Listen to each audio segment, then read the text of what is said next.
सङ्काशम् पीतनिर्मलवाससम् इन्द्रादिसुरमौलिष्टस्फुरन्माणिक्यदीप्तिभिः स्वाहा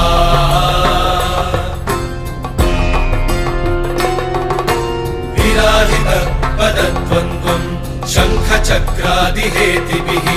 गरुत्मदा च विनयात् स्तूयमानम् मुदान्वितम् स्वाहा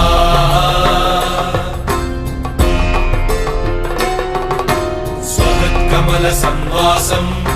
कृत्वा तु कवचम् पठेत् नृसिंहो मे शिरः पातु लोकरक्षार्थसम्भवः स्वाहा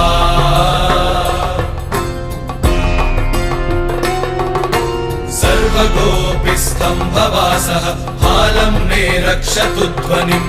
नृसिंहो मे दृशौ पातु सोम